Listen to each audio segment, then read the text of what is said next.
There's something in the air. This episode was really good, but I don't think this is going to be a rollicking good time like the last one. Like it is, there's a lot happening. Like it was a lot. You should be really proud of me because I actually took notes on this episode. And then this morning, I got to my desk and proceeded to spill water all over them. Way to go! So there might be me trying to decipher soggy paper. Oh, shit. I forgot the first half of my notes downstairs. Fuck it. I'll wing it. It's fine. Yes! I started to take them on paper, and I write 2 sentences and my hand starts to cramp. Thanks, 35 years of being on a keyboard. So I switched to my phone. Chris is like, you can type faster on your phone than you can write? Yes. Yes, I can. Oh, for sure. Way faster. And like my hand, I don't know, I was helping her with her crochet last night, which was hilarious. And I was like, my hand is already starting to cramp. And I think she was annoyed with me. And I'm like, I'm happy to help. Midnight on a Saturday after I've taken my allergy pill is not the best time. So she got annoyed with me. Not annoyed with me. She got whatever, and she just finished it herself. So, I guess we should start, yeah? Oh, yeah. This is Something in the Air. Is it There's Something in the Air? Yeah, it is. We just cut words off our own podcast. No worries. Deb sang it for us, so we're all good. This is BP. Monica. Michelle. And today we're doing our recap for episode 108 of Wynonna Earp called Two-Faced Jack. I know everyone has lots of feelings about this one. I usually, let me just pop this in here right away. I'm usually not a big fan of like horror episodes of anything. It's just not something that interests me, but throw in like a serial killer aspect and a little bit of like psychological thrillerness and I was all over this. I love this episode. It's really good. And we're done. All right. Well, thanks for listening, everyone. We enjoyed this one. Thanks. I will say, too, that, our friend Angie was like, Wynonna Earp is so gross. And all of Heidi and Michelle and I are like, you're so ridiculous. Season 1 isn't gross. And, every episode proves me wrong. Yeah, literally ever since you guys have said that, it's been like, did you even watch this show? This was the episode I do remember. I don't know if it was my mom or brother, but I was watching this episode at her house, and like they walked into the living room as like the camera panned down Bethany's body, and I was just like, ooh, this is not that kind of show, I promise. But apparently it is. You know what though, that I noted very clearly, like, this is not a high budget show, obviously. But the effects of the actual like body being open and the organ stuff was pretty good. It was very good. It's where the special effects budget went. Yeah. And the tentacle arm. That wasn't the grossest part of the episode to me. Was it the toe thing? It was the toe thing. And I think it's because, revenants aren't as scary as getting kidnapped out of your car. Like, theoretically, probably, if I were kidnapped, someone isn't going to open up my organs and show them to me. But they might, like, jack up my toe, and that would hurt. Yeah. I love that scene so much. Psychotic fuck. Oh no, me too though. She was just sitting there like, I can't feel this, no worries. That A is like, that goes on Melanie Scrofano's Emmy reel. So good. Actually, this entire episode is her Emmy reel. Just give it to her. I will give you the whole scene. I guess I was just thinking of that particular thing. Like, of course you liked that. What is wrong with you? But all right, I'm on board. I mean, I do. I like weird shit, but like this is just good acting and like really good character moments. Yeah, it was all that scene was very Kill Bill-esque. Extremely. She was trying to get her toe to move, and I was like, ah! I did like how she rolled herself out of bed. I don't know why I found it so funny, but I did. She's like rocking back and forth and back and forth. I enjoyed that quite a bit. Every part of like everything that Melanie did this episode is just super, super good. I love when she was dragging herself across the floor. Like, it's got to be hard when you have working legs to just drag yourself across the floor using just your arms because like it's not pleasant. But and I don't know, I was really impressed that she did that, and it like looked so realistic because I would be cheating because I don't want to drag myself with arms. I feel like you just wouldn't move at all. Well, I guess I'm dead. It's been fun, guys. Sorry. Oh, I noted from the very beginning. So she's like waking up, right? She's in supposedly a hospital. She obviously kind of doesn't really remember what happened. She's just coming to, but the first people she asks for are Waverly and then Doc, and I almost cried. Yeah, especially it was Waverly being first that really got me. Like, okay, well, you see what her priorities are. Like, she's just woken up from a coma and she wants to know if her sister's okay. I thought it was cool though that she asked for Doc after that because it's not like she remembered anything because she was with Hot. How long has she been out? Her lips are super chapped. Like, her mouth looks really dry, and so did Nicole's. And I'm just like, how, like... No, I noted that too. I was like, man, her lips are dry. Like, really dry. Because I feel like it only had been a few hours, although Nicole has been a lot in a few hours. They lost her in the field. They had to resuscitate her. I mean, you know, she found time to get her hair done before she went to the hospital. Gosh. Whatever, don't care. She looked lovely. And it seems like she and Doc like shop at the same store because I think he was also wearing that tank top, but that's fine. Okay, can we please talk? I'm gonna pick on that. I'm sorry. And it's not just this show. It's like every show on the planet. She looked like she was ready to, be on a friggin' runway and she was in the hospital. And I don't know if you've been with people in the hospital, but they look ratchet. It's like she literally had her hair in a French braid. If they just took it out, it would be a disaster. But First of all, it was perfect. And where was her terrible gown? She was like, I'm in a tank top and I got my hair did. No worries, I'm fine. first of all, when I wake up in a hospital, that's exactly how I look. Like better than any other time. Because I've actually gotten some rest and I haven't done anything for the last few hours. So I will say it didn't bother me. I disagree that I know you're being like exaggerating, but she didn't look like she stepped off a runway, but she did look really good for someone who was in a ditch covered in dirt for however many hours it took for her to get dehydrated, died, got brought back, all of that. It's not as bad as like, in soap operas, people get into comas all the time and they wake up and their mascara is perfectly done. Like it wasn't as bad to me as that, but it was pretty like, oh, I'm just in the hospital, sitting here, sitting up, wearing my tank top, looking all hot, like, okay.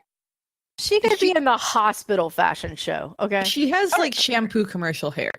She does. She does. And that's the first time we see her with her hair down, right? Yes. I remember people lost their shit over that when it happened. And then it only ever happened in the last episode. Oh no, never mind. I'm wrong. Ignore me. That's per usual.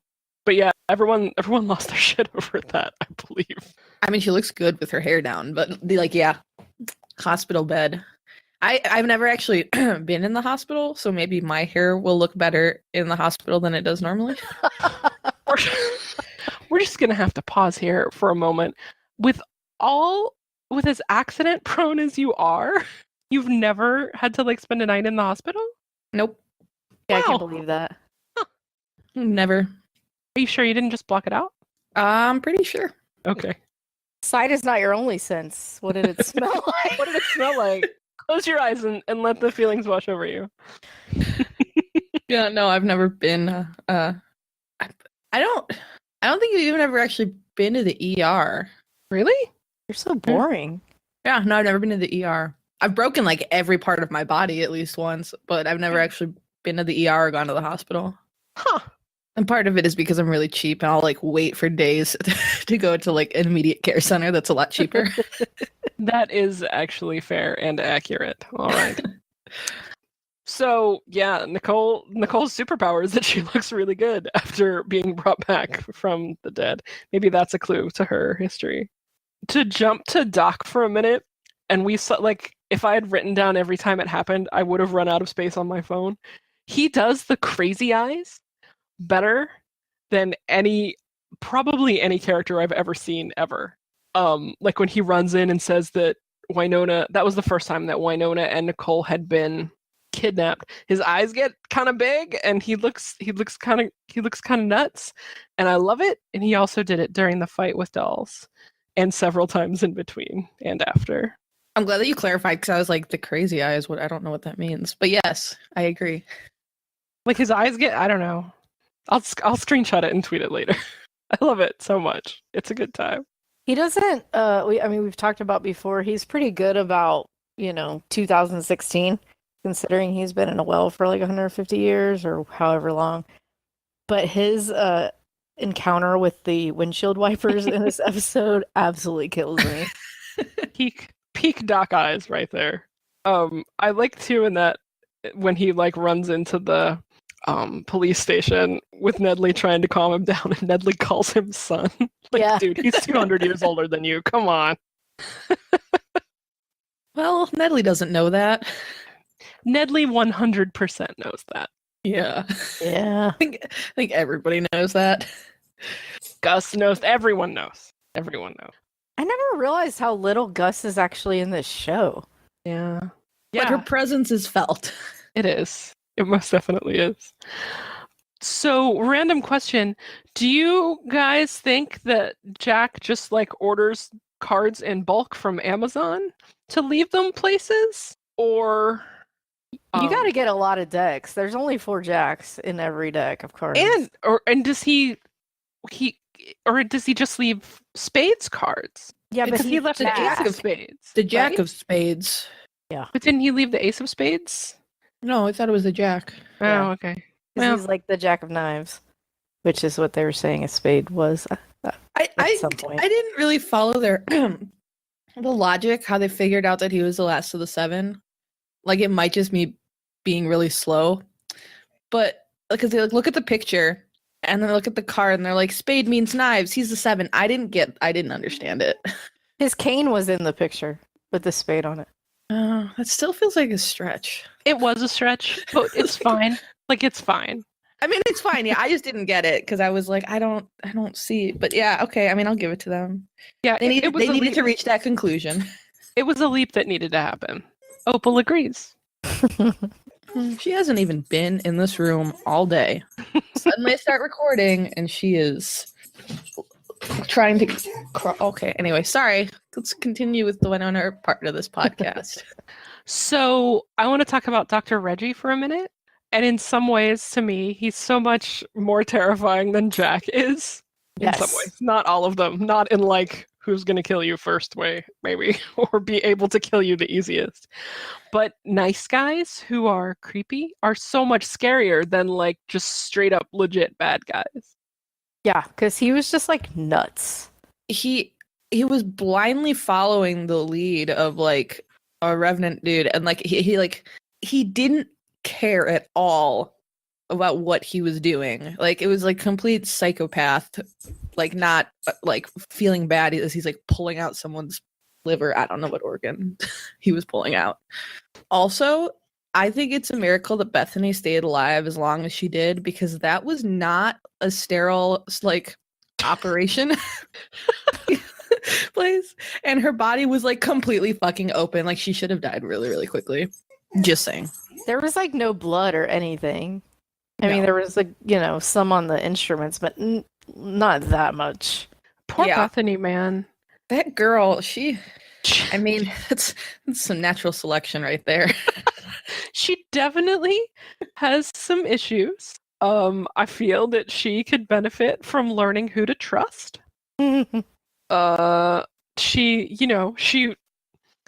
It's too bad that she can't start working at Purgatory with Kirsten. I feel like Kirsten could be an excellent mentor for her. Real talk. Just saying. I'm not disagreeing with you at all on that. She needed some help. She consistently got treated badly by like everybody, but continued to trust all those people. And she was so happy to see Wynonna. Like, I realized she was a little bit drugged out, I assume. But she, like, her smile, I've never seen anyone that happy to see Wynonna, including Waverly. Oh, And how did they know each other, do you think? Or is it just small town, everyone knows everyone? Like everybody Yeah, I knows thought that's what it Wynonna. was. Um, I liked when Wynonna said to her when she was just calming her down, and she's like, "Okay, I'm gonna need you to park your daddy issues." yeah, definitely. I was really impressed when Wynonna knew that Princeton didn't have a medical school. Definitely. Because she thinks she's not smart, you know? Well, because she's been told that her entire life. But that is, like, I didn't know that. Not that I'm smart, but Well, I'm sitting here and I'm wondering, like, does Princeton have a medical school? And she was just bluffing to call out him. no, I think she's right. Is she? Yeah, I thought it was interesting though, just because that was such kind of a throwaway. Like, she's probably drugged. You know, he's just sitting there saying things like, "Why would you even question it?" You know what I mean? Undergrad at this, medical at that. Like, they're just talking calmly. I don't think that a lot of people would pick up on that. And it's even more impressive that she would know that there was no medical school, considering she lives in Canada. Like, I don't know what medical schools are in Canada, and she knows the ones that are in the United States. Okay, I have questions about that too. So in this episode, they started talking about like they were gonna go see James, who used to smuggle liquor, quote, across the border. What border are we talking about exactly? Probably from Canada to America. Which is where? In I don't know because Purgatory is in a gray area. Yeah. Like they're purposely vague about it. Right. And when they went to his fine establishment and Dawes pulled out his badge, James was like, "Ugh, bloody black badge." Like, now people know what that is? I get the feeling that very little happens that Whiskey Jim didn't know about. Did they I say mean, James at any point, or am I just making that up? I think you maybe made that up. I'm sorry, I normally have the transcript up and I don't. They didn't say it when they were actually looking at the historical records? No, I mean, maybe. Oh, well. Maybe. It doesn't matter. We're not very close. I call him James. Of course. You prefer to be more formal? I do. That's fine. Please always use the formal usted when speaking. I do. Don't worry. It's Yeah. implied, but I do. Oh, April. Notice Michelle is being quiet because I just dropped a Parks and Rec joke. I forgot that it was a Parks and Rec joke, and I have a friend named April, and I was like, how do you know her? And she doesn't speak Spanish. Yeah, I'm just gonna let that go because I don't understand. It's awesome when like our jokes don't even land amongst each other. I mean, you guys love that show, and I didn't watch it. It's been a long morning for me. I apologize. It's been a long morning, and I haven't even been up that long. I like that Wynonna grabbed and held her necklace almost like it was a rosary. Like I've seen a lot of Catholic ladies do the same thing. Mm-hmm. I hope that we get a little bit more backstory on her necklace in season 3. They've definitely hinted about it, but I'm just curious what it's from. And speaking of Nedley and Doc, I really enjoyed Nedley telling Doc to move his damn horse. Yes. That was great. I'm curious about the relationship between Nedley and Nicole's cat. Does he just know that she exists? Has he met the cat before? You mentioned that, and I was just kind of like, yeah, Calamity Jane. And I did think that she doesn't really like men very much, and he's like, well, who does? I liked that a lot. I like their interactions. Like, I think that's one of the things that makes this show so enjoyable. It's just there's so many layers and so many little things like that. Like that little, 3-line interaction gives you insight into Nicole and Nedley's relationship, and that there is one. It just, I don't know. I just really liked that. Right. It's kind of like how much he knows about her. And it's also about how much he cares about her. It starts to show that like mentor / almost like father relationship. She didn't ask like, hey, can you make sure my cat's okay? He's like, well, obviously I'm going to your house to make sure because it's taken care of. A cat can take care of himself for like 5 days. It's probably fine. That's why we have a cat. That just means that's how much he likes it. I guess. He's like, oh, sweet, she's not home. I can go play with the cat. Do you think when they ask Nicole. First of all, Dawes was kind of a dick to Nicole in the interrogation. I realized he was worried about Wynonna, but he was, he really. Doc is right when he says in the last episode, like, and Dawes is just a dick. He really was kind of a jerk. Yeah, he was. And I also it kind of bothered me how he was supposedly coming, to his conclusions when he's like, you're not the right kind, you're not the right kind. Okay, so that means like, I don't know if that was just supposed to be like exposition, but his like outward processing wasn't working for me. Also, who doesn't know that serial killers have a type? Yeah. Who in that room are you talking to? Okay, maybe Doc, but still. But also, I'm wondering if this is this also could be a reference to if Nicole is something supernatural. Like, sure, it could just be that she's not a brunette. That means that she's the wrong kind. Sure. Or it could mean that she's not fully human. This could be a line that we're dissecting in season 7. Like, okay, finally, we know that's what this was referring to. We know what Jack knew about Nicole. Yeah, because it's not like, okay, so he took her, at least at first. Like, you can clearly see she has like the reddest hair on the planet. Like, just don't take her. It wasn't down, don't forget. She hadn't hit the hospital fashion show yet. If she had her hat on and it was up in the French braid, he maybe didn't know. I mean, that hair is bright. I'm just saying. Plus, he's totally been stalking after them. Yes, I agree. I'm actually trying to back up your theory. Now I feel you're fighting me. I'm not fighting you. Maybe I am fighting you. Whatever. I just like being argumentative. That's fine. It's fine. I like the contrast of Doc and Dawes interrogating Nicole. Dawes is a dick, and Doc is like calling her Ms. Hot and being respectful, and he's the one who actually gets answers. It's hard to say, and there's definitely some moments that he has, and I love Shamir Anderson, but I'm like not Team Dawes for the most part.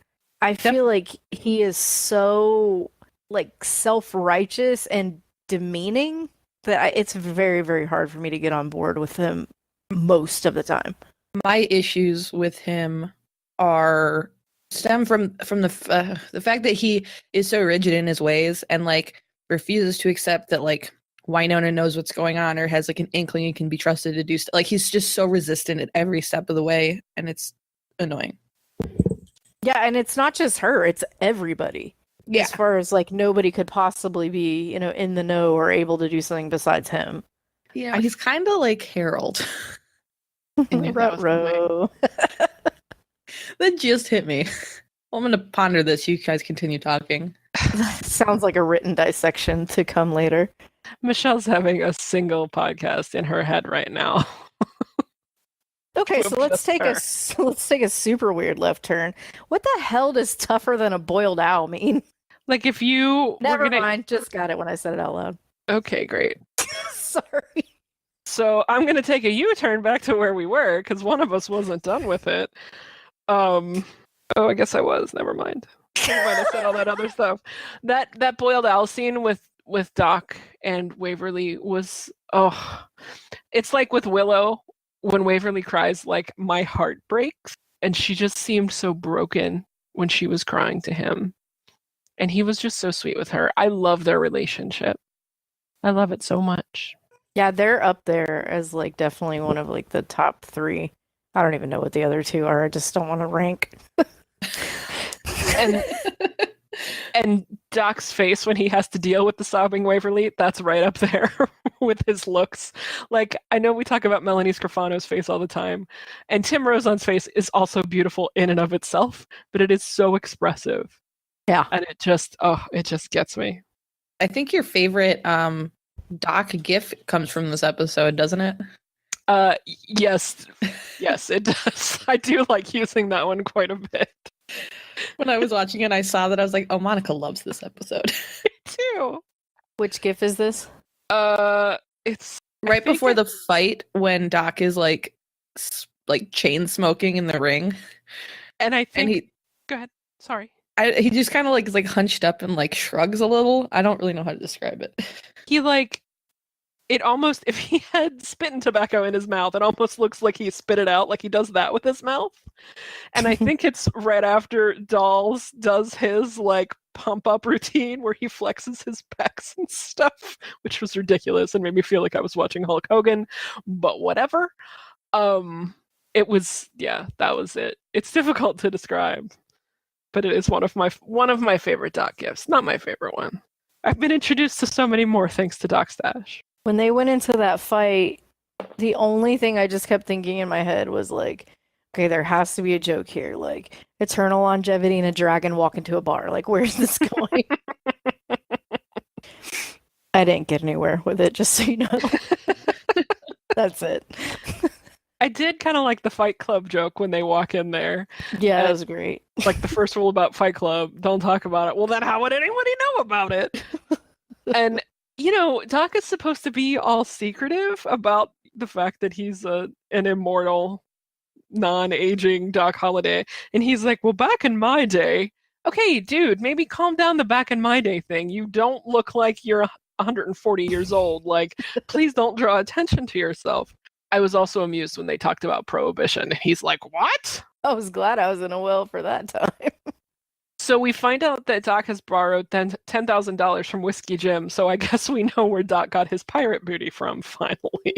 Do you think he borrowed it, or do you think he had a little bit and he was making bets and lost really bad because he's like a degenerate gambler? I mean, I guess it could be that. Do you think it was from back in the day, too, or do you think it was recent? No. It's recent. Yep. And when they're fighting, you know, Dolls does, like, the pre-fight. Dolls does his whatever, I'm sure that he learned in whatever classes he took. And then Doc is like, oh, I guess I better stretch too. And it was like, you know, the contrast between someone who knows what they're doing at the gym and like me. Like, I have never felt more like Doc Holliday in that moment. Like, oh, I guess I'll try and imitate what other people are doing.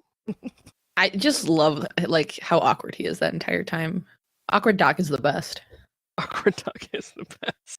Man, don't press him about Wyatt though. He loves him some Wyatt. I'm not well, whatever.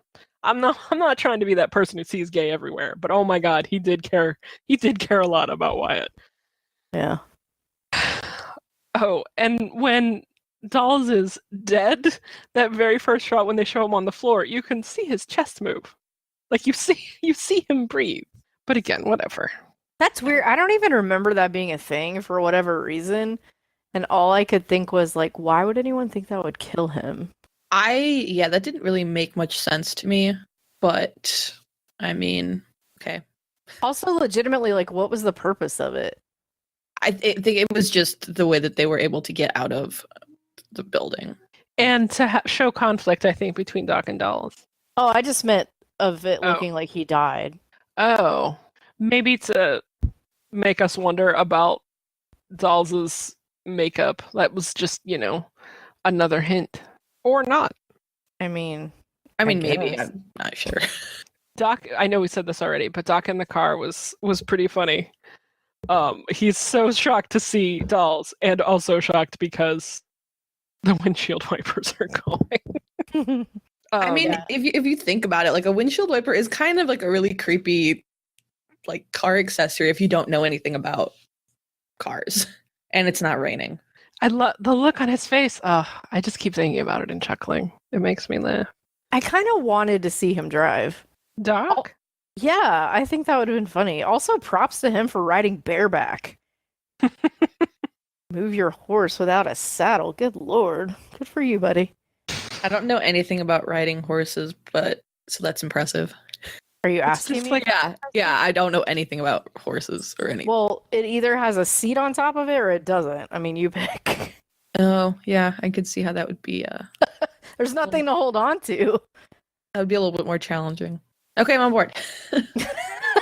Yay, good job. I like that Doc legit was just gonna leave Dolls. Yeah, I mean, what else? What else are you gonna do? I mean, like there wasn't really anything else he could do, but I just thought it was because, like, knowing where they are now at the end of season 2, where they would like die for one another, and then coming back here where he's like, "Huh, all right, bye." Their bromance has really come a long way. And I don't even think that this episode was necessarily a turning point. I think I think it highlighted how much they both care for Wynonna in very different ways. I think their love for Wynonna is greater than their hatred for each other. Yeah, that's a good way to put it. Yeah. Season 2 Dolls is just better. Oh, much better for many reasons. Although I felt like, well, that's a discussion for season 2. Us.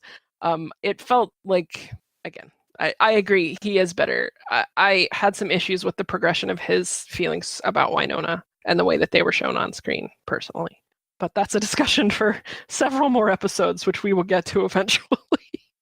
I mean, I'm just going to throw in like hard agree, but then we can move on. Jumping back to the, it's not a hospital, warehouse, jumping back to the hooch factory where Wynonna is being kept. I loved her look of hospital gown and boots. When did she like have time to put on her boots? They were probably in the hooch room or wherever she was. They were at the foot of the bed. Oh, okay. But Well, I guess her toes kind of hurt, so maybe she wanted to. Actually, no, that would hurt even more. Oh, yeah. Oh, God. Like I have like a broken toe right now, and like putting on shoes that like fit hurts a lot. Nobody's tried to like slice off a toe. Like I imagine she would have been better just going barefoot. Yeah, but you don't know. Like, can you imagine the gross stuff on the floor there? I feel like it's more about getting out quickly. I would probably try and put on my shoes. Just, it would feel like another level of protection for some reason. It would feel safer if I had shoes on and I had whatever. I'm not sure that it was broken. He maybe just jacked up the toenail. I'm not sure. It still hurts. Yeah. Oh, yeah. No, I agree. Fingers I and mean- toes, man. Those are like extremities you don't want to mess with. I really, when you edit this, if I were editing this, I think I would end it with fingers and toes, man. Those are extremities. And then just put in 5 seconds of silence. Like, thank you for that. Thank you for that observation. Phalanges, dude. It's just a lot. This is why you listen. You know, this is why you're here, for deep insights like Anatomy fingers and toes lessons. or extremities. In fact, I'm just gonna tweet that right now. Anyway, it really did amuse me. Her hospital gown and cowboy boots. I joke about, with pregnant Wynonna, and I was like, oh man, finally a Wynonna I can cosplay because of my girth. But like, I think I could do cowboy boots and a hospital gown, or Granny Wynonna when she comes in the window with her kerchief on her head. I'm a big fan of Granny Wine. I don't know if you caught it in their exchange. It wouldn't have made a ton of difference to me until we made like a huge deal out of it last time. But she asked Reggie, "What is your damage?" I wrote that down. Very nice. I was like, we ask people that. So is it cool if we jump to like Wynonna and Jack's interactions? Sure. I like every single thing that he said. Like was just like loaded commentary constantly. And so when she is going to kill him around there, he talks about like if she does that, then she'll have to deal with the Seven's puppet master and Bobo Del Rey. And I'm like, who's the puppet master? Is it Clutie? Is it and Bobo Del Rey, or who is Bobo Del Rey? I took it as 2 people. I didn't. Oh, I wanted it to be 2 people. Well, no, I just kind of like the idea that there would be 2 like opposing forces. I mean, I guess there kind of is, but He said, God, now baby. you'll have to deal with the puppet master, and Bobo Del Rey is psycho or something like that. Like he was describing the puppet master.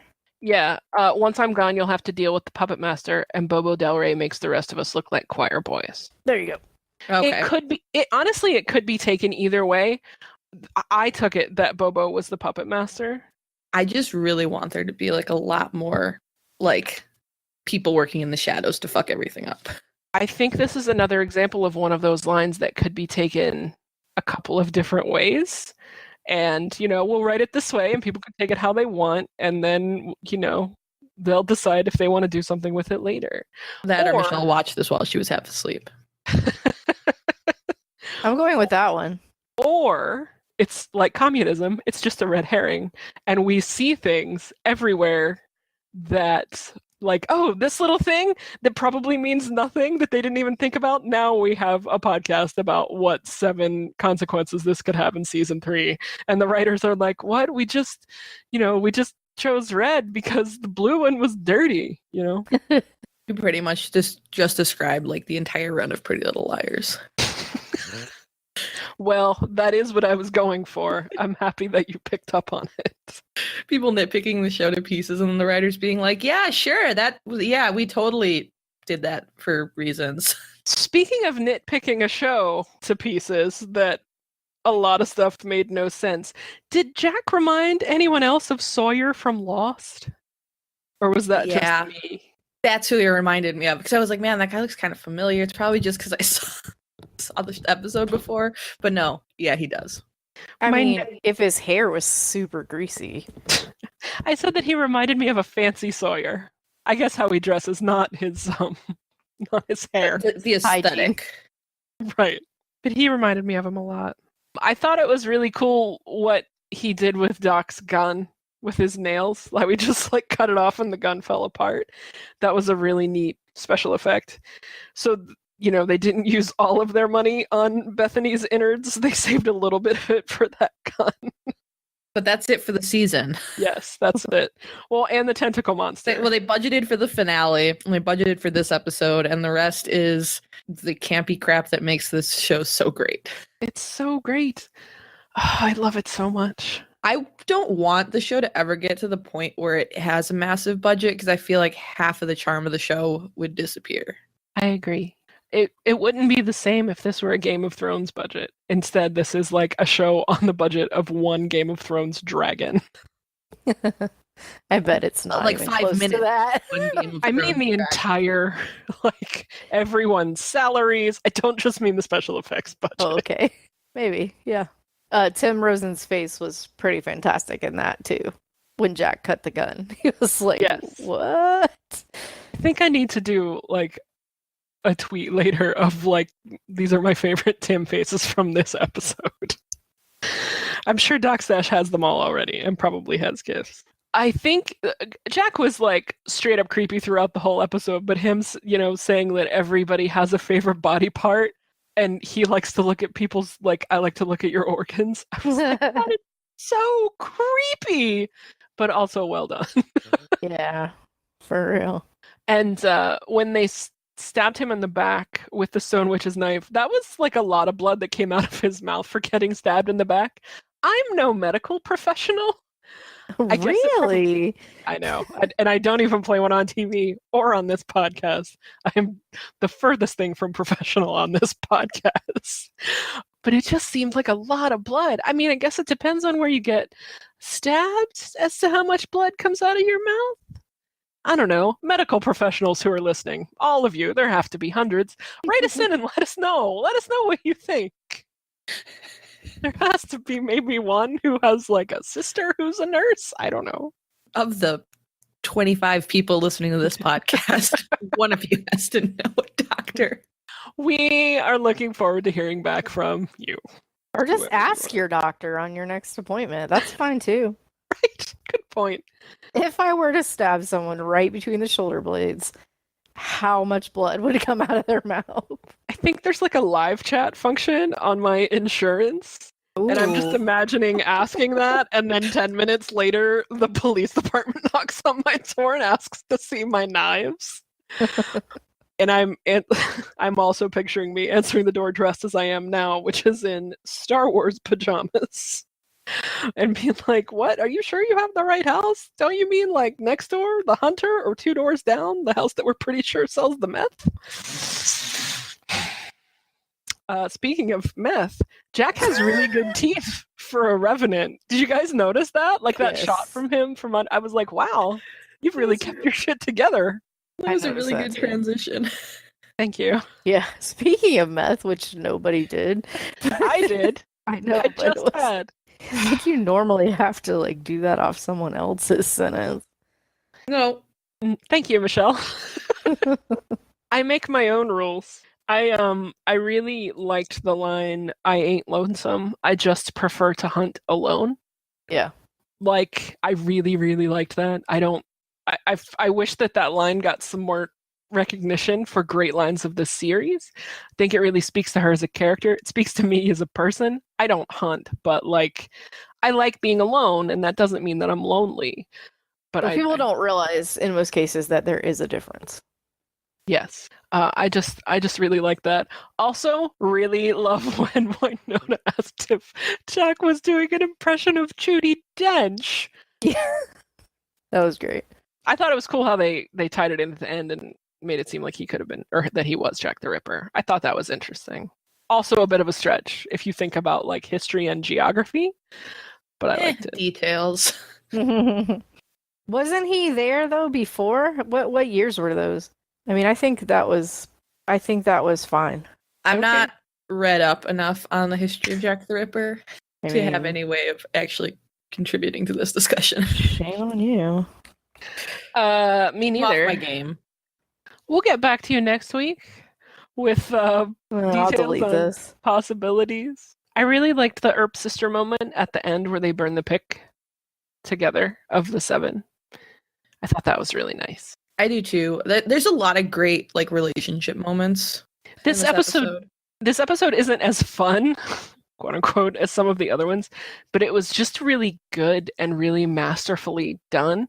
Lots of character moments, lots of plot development, lots of hints of what's to come and throwbacks to what happened, and it was just really good. It was really good. It wasn't like super fun, but just such a good episode. I really liked it. I hope that you guys feel the same. So at the end, Dolls is, putting Whiskey Jim in his shed that he just ordered from Home Depot or whatever. And he's talking about there being a mole in his organization. Yes. Am I completely like blanking on who that is? Or do we not know ever yet? I don't think that we know. I don't think that we know. Okay.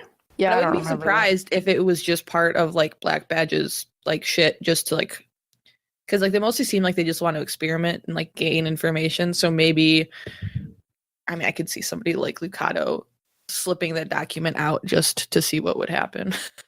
Or Why does do you think he said he had a mole? I'm guessing it's because of the file that Doc gets. Yeah, I thought so too. Or maybe I just wanted you to say that so I could agree because I had no idea. I think that it's a good chance that Lucado's the one that made that happen. Yeah, like I wouldn't put it past her at all to be the one that did that. I mean, who wouldn't want to see Eternal Longevity fight a dragon? Hello? That's a good I mean, point. I have seen it and I enjoyed it very much. You know Lucado would be totally into that. Yeah. Any other final thoughts on this episode? Or doesn't he tell? I finished watching this while I was really like mostly asleep. Doesn't he mention like that Wyatt had like a deal with the 7? That he made a deal with Bobo, yeah. Or yeah, sorry, you're right. Thanks, BP. Ward. And basically, that we know from later on that he was basically agreeing to cross the line with Bobo, right? He was the lead. That's so what I could leave. That's what I think, that he knew about that and was referencing that. Yeah. And this is the first time that Wynonna gets any information on that, right? So yes. Yeah, and I don't think she believes it. Right. Yeah, as crappy as her dad is, she wants to think he's a good guy. Yeah, he would never do that. I mean, nobody would believe that a loved one could do that to them. Now, here's a question. If he had agreed to that, which, I mean, we seem to think he did the other ones just not know about it? And, like, why were they waiting? Because what did they come to the house to do if they didn't come there to kill him? Was it to take him?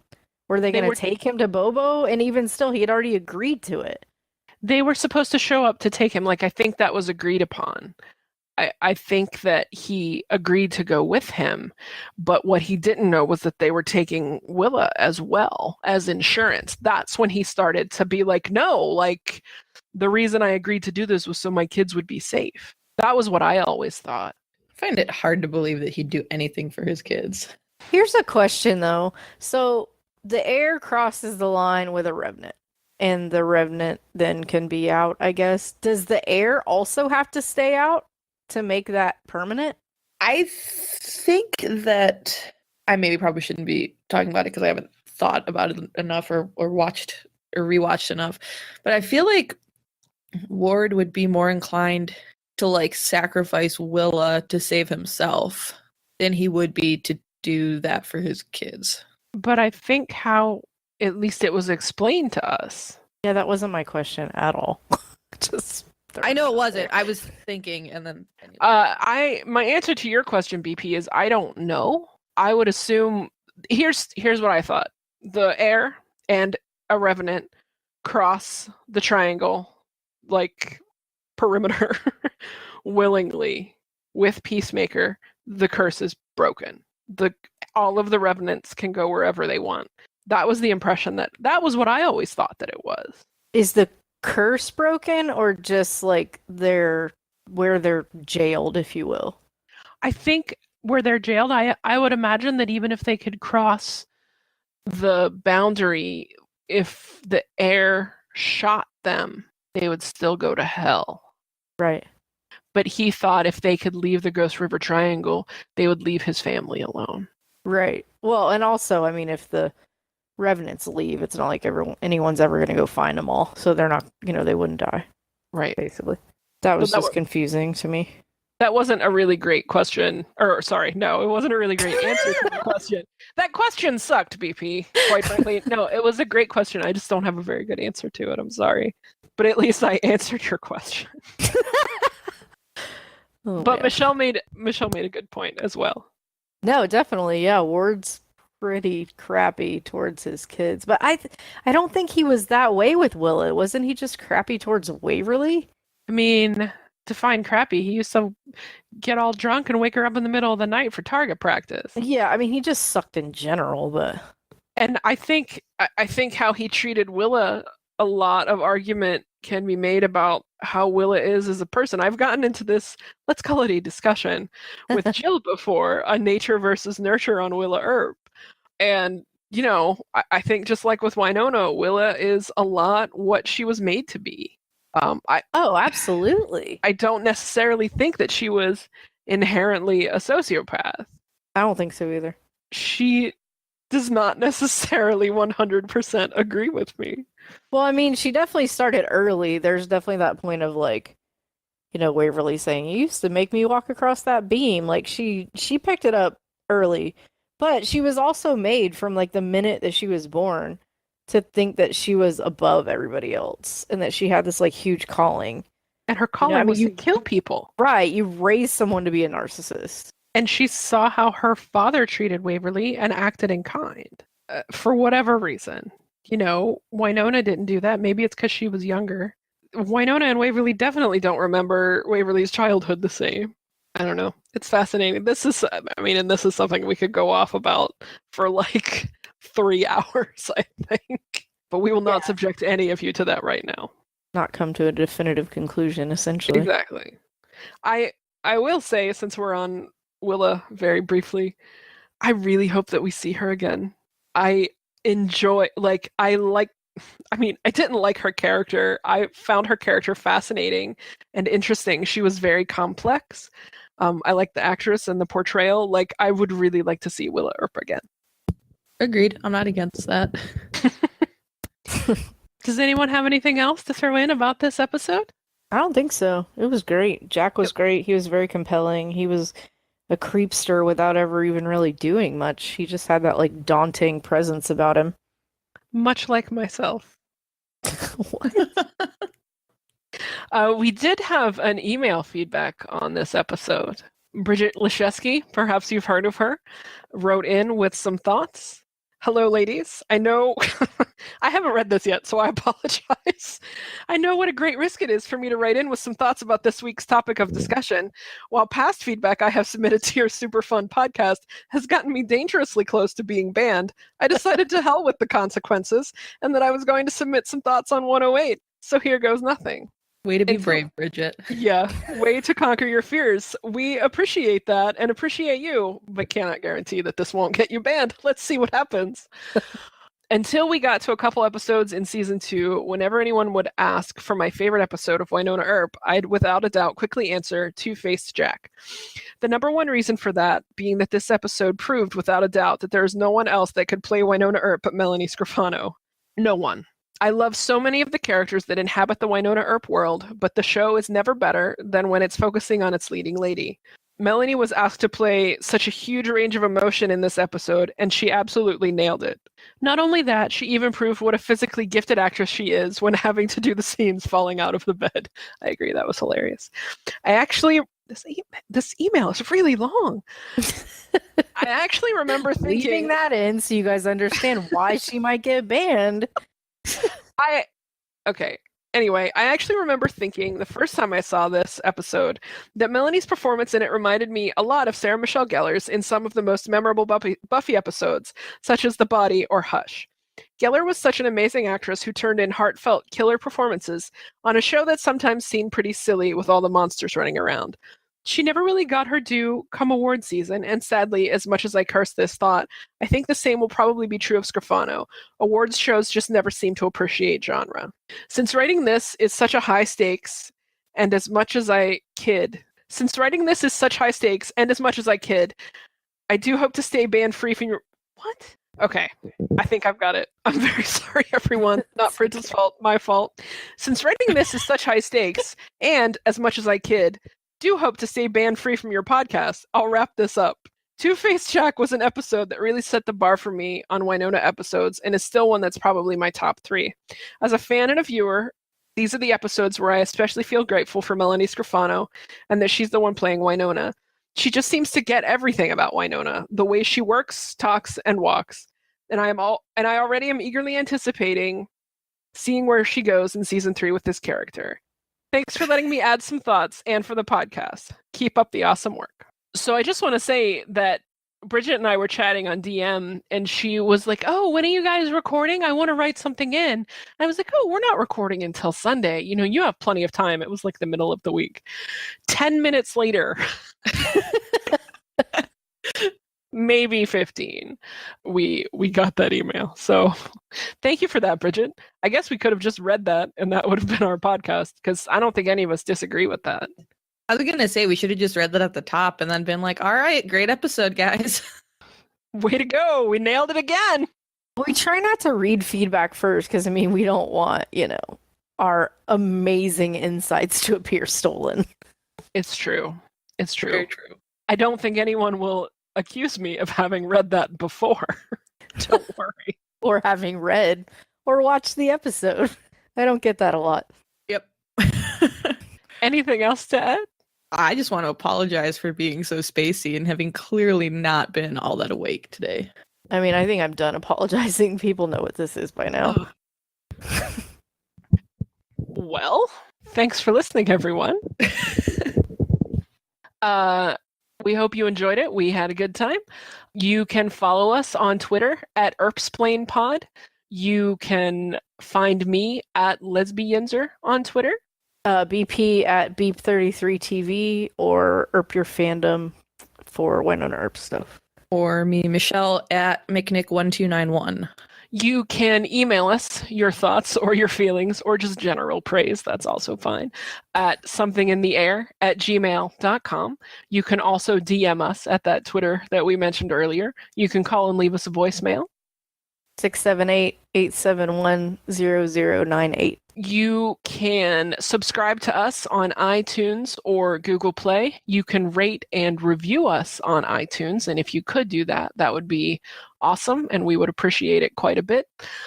We have a Patreon with all sorts of rewards, from a group chat to shout outs to extra content. And you can access that and our merch shop at our website, which is erpsplainpod.com.